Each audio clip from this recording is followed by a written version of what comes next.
Dear students, welcome to Sona Valliyappa NEET JEE Academy. இன்னைக்கு இந்த வீடியோவில் நாம் என்ன பார்க்க போகிறோம் அப்படின்னா ஹியூமன் ரிப் கேஜில் என்னென்ன போன்ஸ் இருக்குது, தென் ரிப் கேஜில் இருக்கிற ரிப்ஸோட டைப்ஸ் என்னன்றதை பார்ப்போம். ஹியூமன் ரிப் கேஜ் எடுத்துக்கிட்டிங்கன்னா அதில் வென்ட்ரல் சைடில் ஒரு ஃப்ளாட் போன் ஸ்டெர்னம் அப்படின்ற போன் இருக்குது. டார்சல் சைடு முதுகுப்புறத்தில் we have vertebral column. Lateral சைடுன்னு சொல்லக்கூடிய இந்த பக்கவாட்டு பகுதிகளில் நமக்கு இருக்கிறது தான் இந்த ரிப்ஸ். 12 பேர்ஸ் நமக்கு ரிப்ஸ் இருக்குது.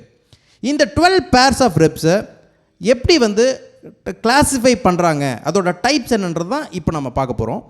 ஸ்டூடெண்ட்ஸ், இந்த 12 பேர்ஸ் ஆஃப் ரிப்ஸுமே அதோட டார்சல் சைடில் நம்மளோட வெர்டிபிரல் காலம் கூட கனெக்ட் ஆகிடுது. வென்ட்ரல் சைடில் இது எப்படி ஸ்டெர்னம் கூட கனெக்ட் ஆகுதா இல்லையான்றதன் அடிப்படையில் தான் நாம் இந்த 12 பேர்ஸையும் 3 டிஃப்ரெண்ட் டைப்ஸாக நம்ம கிளாஸிஃபை பண்ணுறோம். இப்போது first to 7th pairs of ribs எடுத்துக்கிட்டிங்கன்னா அதை ட்ரூ ரிப்னு சொல்கிறோம். பிகாஸ் இந்த ஃபஸ்ட்டு 7 பேர்ஸ் ஆஃப் ரிப்ஸுமே டைரெக்டாக ஸ்டெர்னம் கூட ஆர்டிகுலேட் ஆகுது. Okay, they directly articulate with the sternum with the help of cartilage called hyaline cartilage.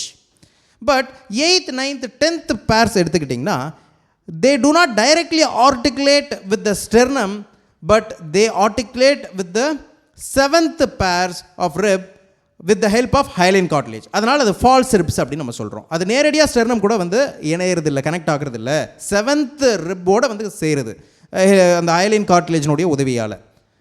Next இப்போ 11th and 12th purse of ribs எடுத்துக்கிட்டிங்கன்னா அது வெர்டிபிரல் காலம் கூட மட்டும் தான் கனெக்ட் ஆகிருக்கு டார்சல் சைடில். பட் வென்ட்ரல் சைடில் அது ஸ்டெர்னம் கூட கனெக்ட் ஆகிறது இல்லை. அதனால அதுக்கு பேர் ஃப்ளோட்டிங் ரிப்ஸ். தேங்க்யூ.